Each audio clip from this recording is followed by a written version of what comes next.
Merci d'écouter la radio nationale du Mali. Il est 7 heures à Kadiolo, la même heure partout au Mali.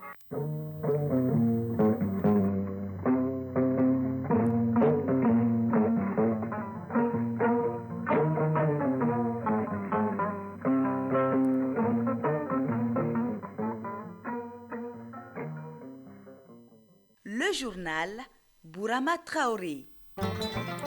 Mesdames et messieurs, bonjour et bienvenue dans la première édition de Mali Actualité et les titres. Le PDG de la CMDT au plus près des producteurs de coton pour une évaluation de la campagne agricole. Une campagne qui connaît un démarrage difficile en cause l'installation tardive et la mauvaise répartition des pluies. En RDC, les rebelles du M23 poursuivent leur offensive. Après avoir pris la ville de Kayabayanga, ils continuent d'avancer vers le nord du pays. Prochain objectif, Butembo, l'autre grande ville de la province. Au Soudan, l'Agence des Nations Unies pour les réfugiés cherche plus d'1 milliard de dollars. Le fonds doit servir à répondre aux besoins de plus de 3 millions de personnes forcées de fuir le pays ou de conflits en cours dans le pays. Ils sont nombreux les fidèles musulmans qui utilisent les versets du Coran comme sonnerie de téléphone. Objectif, renforcer leur foi. Pourtant, la pratique est formellement interdite par l'islam. On vous explique les raisons dans les grands formats de cette édition. La 4e journée du tournoi de montée en Ligue 1 s'est achevée hier. En Allemagne, les quarts de finale de l'Euro 2024 débutent demain vendredi. La synthèse de l'actualité sportive dans cette édition. La chronique judiciaire de ce jeudi nous amène dans l'univers de l'assurance. Il est un contrat par lequel l'assureur s'engage à indemniser l'assuré moyennant une prime ou une caution pour la gestion d'éventuels risques. C'est tout pour les titres. Voir, comprendre et agir, c'est un triple exercice qui conduit le PDG de la CMDT Holding auprès des producteurs. Après Boukouni, Dr Nango Dambélé était hier dans la zone cotonnière de Kadiolo. Le constat est presque le même. L'installation tardive et la mauvaise répartition des pluies dans le temps et dans l'espace. De quoi inquiéter les producteurs. Sous les pas du PDG de la CMDT, nos envoyés spéciaux, Soumela Berté et Sidi Moudbou Dambélé. À Kadiolo, l'extrême sud du pays, si l'installation tardive des pluies avait perturbé le démarrage de la campagne, ces 10 derniers jours, on observe une amélioration significative. À Katelé, dans la commune de Zégua, le PDG de la CMDT, Dr Nango Dambélé, a visité la parcelle de Ousmane Dambélé. Ces derniers exploitent 8 hectares de coton et les plants sont au stade de la levée ramification. Il confirme avoir reçu la totalité de ces intrants. Ousmane Dambélé, producteur de coton à Katelé. J'ai reçu les quantités d'engrais dont j'avais besoin pour l'ensemble de mes parcelles. J'ai aménagé 8 hectares de coton, 8 autres de maïs, 3 hectares d'arachide et 2 hectares de riz. Notre souhait est d'avoir à temps les intrants agricoles. En ce qui concerne particulièrement les engrais, j'ai déjà utilisé l'essentiel. Les plants sont à un niveau satisfaisant. Pour cette campagne, la filiale sud de la CMDT vise un objectif de production de 325 500 tonnes de coton et 917 200 tonnes de céréales sèches. Daouda Traoré, l'administrateur général de la filiale sud. Aujourd'hui, en termes d'emblavure, la superficie prévue au niveau de la filiale sud, c'est 317 000 hectares. Et sur les 317 000 hectares, nous avons réalisé à ce jour 283 000 hectares. Et ça veut dire que sur le plan taux de réalisation, c'est 83%. Au niveau de la filiale sud, la réalisation en coton, c'est à un niveau satisfaisant. Du point de vue céréales, on a le maïs, surtout la culture du maïs. Et la culture du maïs est réalisée à 46%. Dans la division CMDT de Sikasso, malgré les difficultés du démarrage de la campagne, on est convaincu que si la pluviométrie garde sa cadence actuelle, les objectifs fixés seront atteints. Des retours de Kadiolo, Soumaïla Berté, Sidi Moudbou Dambélé pour l'ORTM. Oui, quittons les champs, mais parlons toujours de la pluie. Comme vous le savez, cette année, Mali Météo annonce de fortes précipitations susceptibles de causer des inondations. À Koutiala, les autorités régionales jouent la carte de la prévention. Une vaste opération du curage des collecteurs et caniveaux est en cours. Il s'agit de faciliter l'évacuation des eaux. Le gouverneur de région était sur le terrain pour s'enquérir de l'évolution des travaux. Son constat avec Brahima Kone de notre bureau régional à Koutiala. Le chef de l'exécutif régional de Koutiala est passé par Kokoto-Gourousso, un quartier qui, en septembre 2022, a laissé derrière lui un mauvais souvenir d'inondation. La visite du général Abdoulaye Cissé coïncide avec le démarrage par la mairie de Koutiala des travaux de curage des collecteurs et des caniveaux.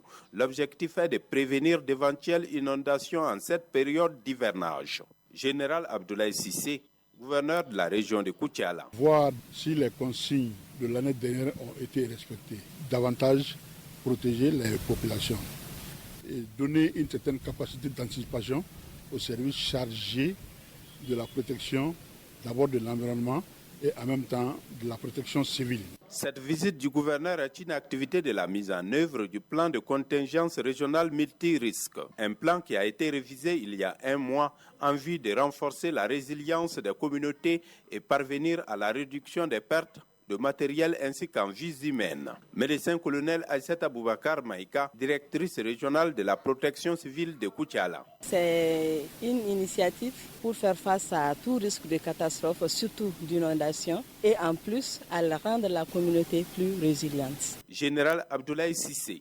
Quand on a visité le deuxième quartier, on a trouvé que les populations même s'étaient organisées à curer également les caniveaux qui chaque fois causait ces inondations.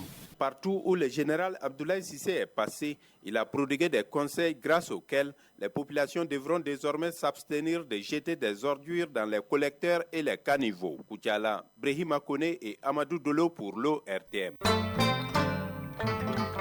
En Mauritanie, le Conseil constitutionnel doit désormais valider les résultats officiels provisoires de l'élection présidentielle du 29 juin dernier. Il a 8 jours pour le faire.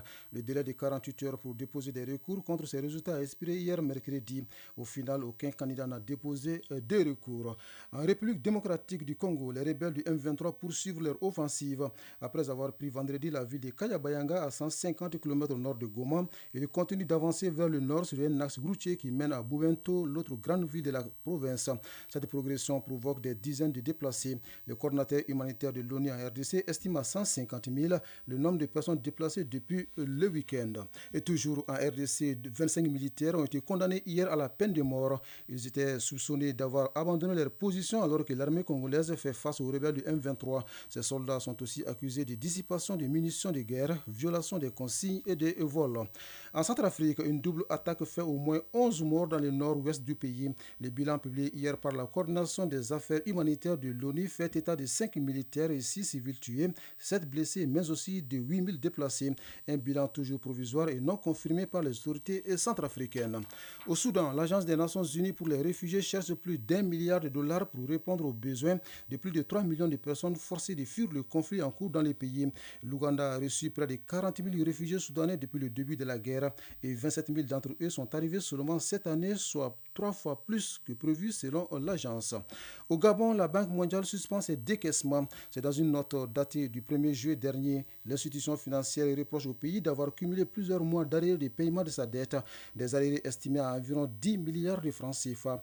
Dans un communiqué publié hier soir, le gouvernement gabonais a expliqué que le non-versement de ces arriérés est dû à des problèmes techniques. Ils auraient été déjà réglés selon le ministère des Comptes publics du Gabon. Enfin, au Liban, le Hezbollah confirme la mort d'un chef militaire dans une frappe israélienne. Il s'agira du 3e chef militaire tué dans le sud du Liban depuis le début des violences entre le mouvement et Israël. En représailles, le Hezbollah a annoncé avoir tiré 100 roquettes sur des positions israéliennes. Radio Mali à Bourem, 97.2 FM. Retour ici au Mali. Nous sommes nombreux à avoir choisi des versets du Coran comme sonnerie de téléphone, avec comme principale raison renforcer son amour pour les livres saints et surtout consolider sa foi. Mais sachez que la pratique est formellement interdite par la religion musulmane, car les versets du Saint-Coran ne doivent pas être récités dans certains lieux, notamment dans les toilettes. Pour avoir les cœurs nets sur ce phénomène devenu à la mode, nous sommes allés à la rencontre des fidèles et du spécialiste. C'est le grand format de cette édition signée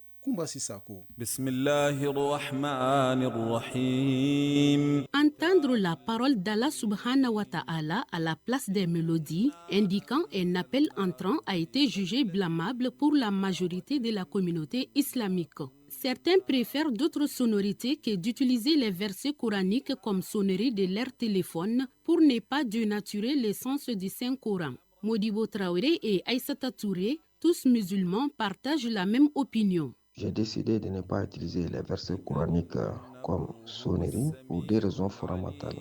La première raison, les paroles de Dieu sont des paroles saintes.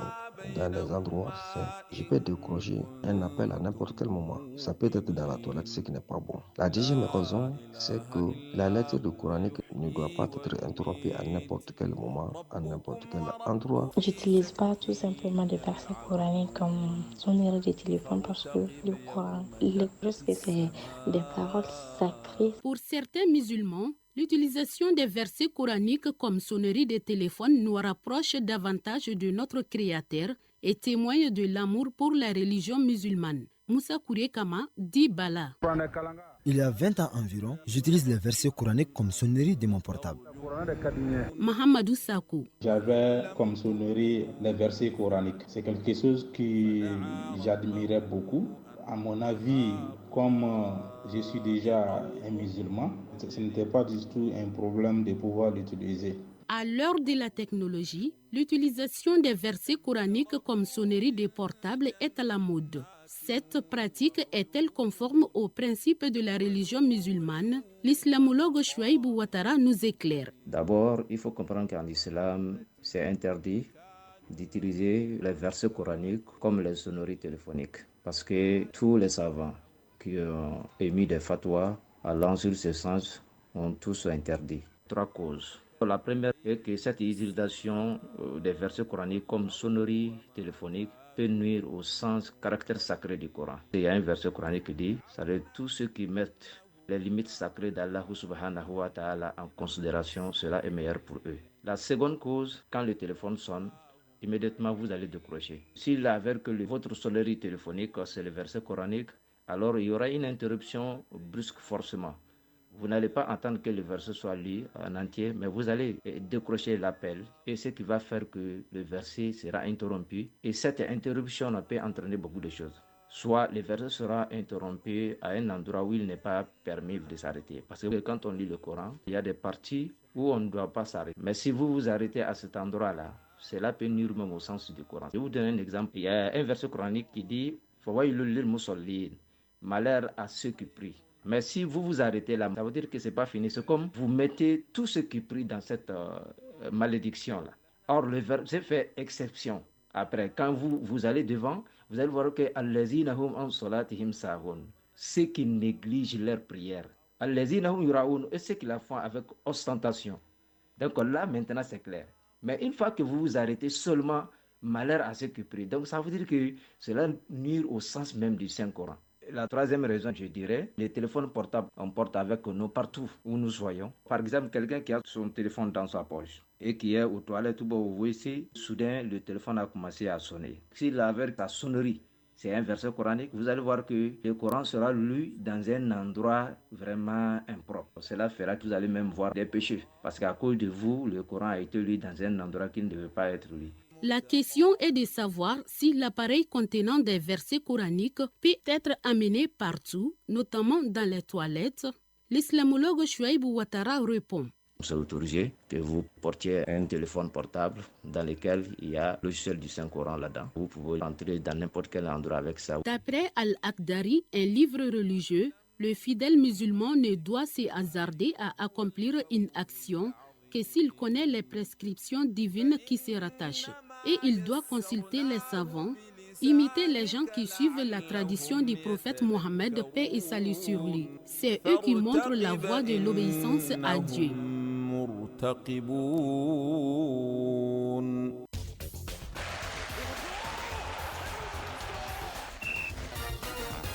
Sport, football, Copa América aux États-Unis, la troisième et dernière journée du groupe a pris fin hier et en Allemagne, les quarts de finale de l'Euro débutent demain vendredi. Ici au Mali, la quatrième journée du tournoi de montée en Ligue 1 s'est achevée hier. La synthèse de l'actualité sportive porte la signature de Abdelkarim Kaba.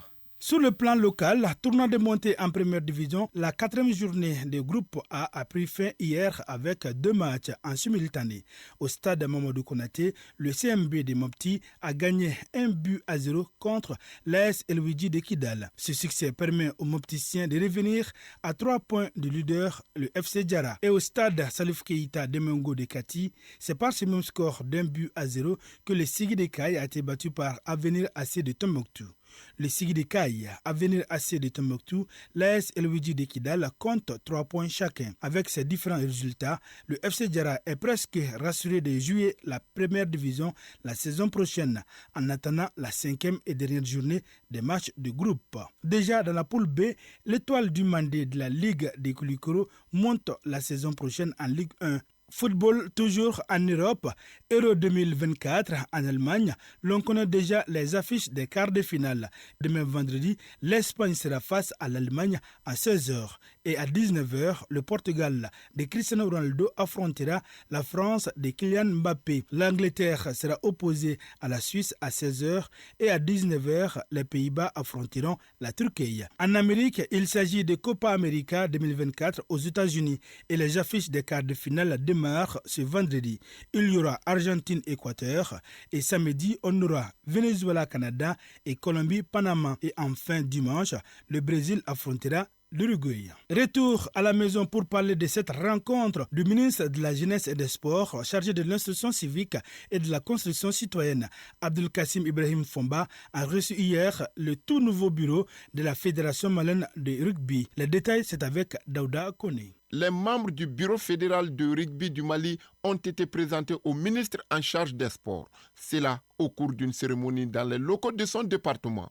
Leur venue met fin aux missions assignées au comité de normalisation mis en place pour pacifier le secteur de rugby. Adam Ankone, président du comité de normalisation du rugby. Par la grâce de Dieu, avec votre soutien, avec la bonne volonté de tous, nous avons pu mettre en place ce bureau-là.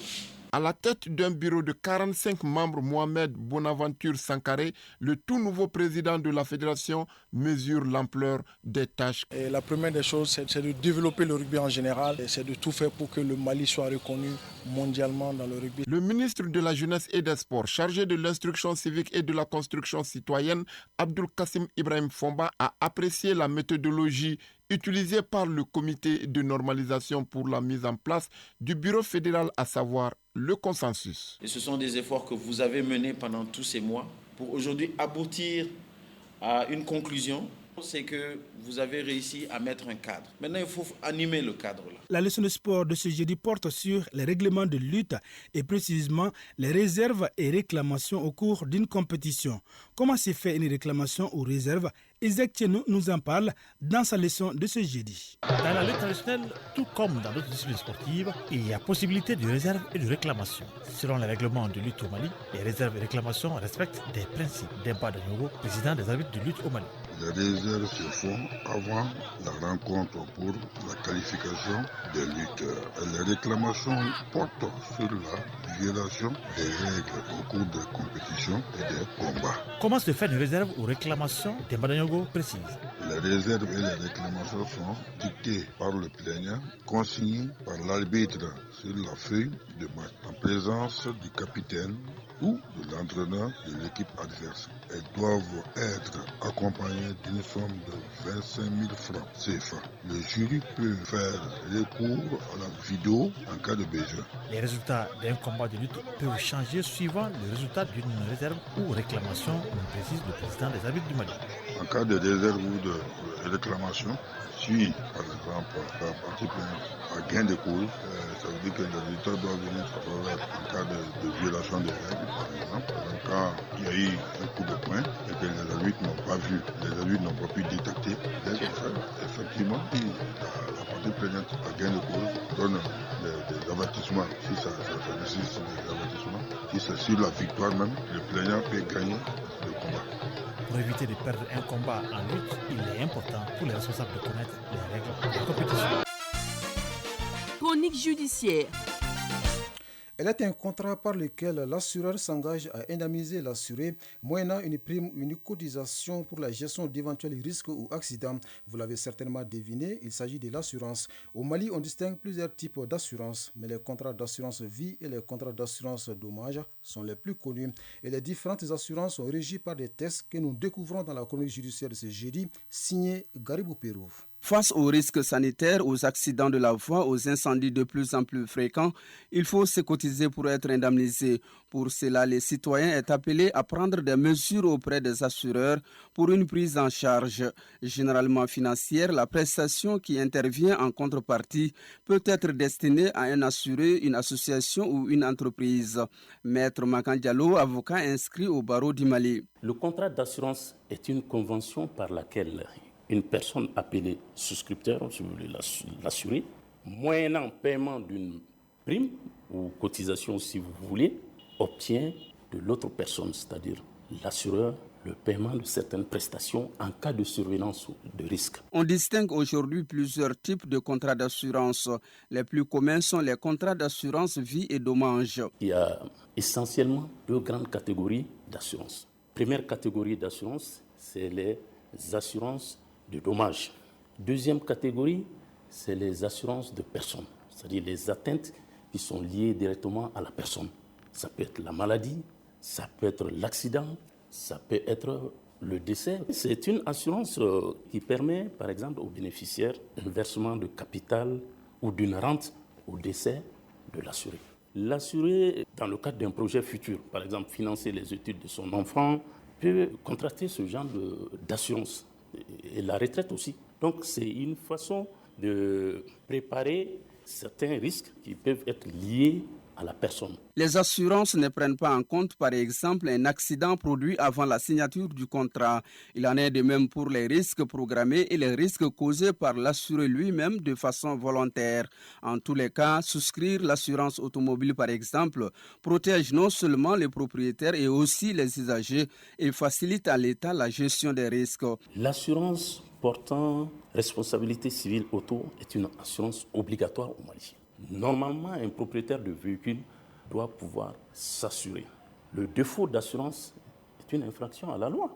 Mais sauf que malheureusement, sous nos cieux, l'anormal est devenu le normal. Les gens sont là, ils ont les moyens de s'acheter un véhicule, mais ils n'ont pas les moyens d'assurer. Un contrat d'assurance n'est pas un jeu de Colin Maillard. On prend toujours soin de bien lire et de comprendre avant de s'engager. Assurer n'est pas un luxe coûteux, c'est penser au-delà du pain quotidien tout en respectant les droits communs. Merci et Garibou Pérou. Ce communiqué avant de nous séparer. Le ministre de l'Entrepreneuriat national, de l'Emploi et de la formation professionnelle informe les participants que la cérémonie d'ouverture de la 3e édition du Salon de l'ingénierie, de la transformation et de l'apprentissage CITA, initialement prévue ce jeudi 4 juillet 2024 à 10h au Centre international de conférence de Bamako, aura lieu le même jour au même lieu à 16h. La mise en place terminée à 15h30. La dite cérémonie est placée sous la présidence du Premier ministre, chef du gouvernement. On s'arrête là pour cette première édition de Mali Actualité qui vous a été servie par Soumela Diarra aux manettes et au micro Brahma Traoré. Moussa Koulibaly s'installe après moi pour la lecture des avis et communiqués. Les prochains rendez-vous avec l'information, c'est à 13h. Vous retrouverez Barakissa Ouattara. Belle journée à vous où que vous soyez. À très bientôt.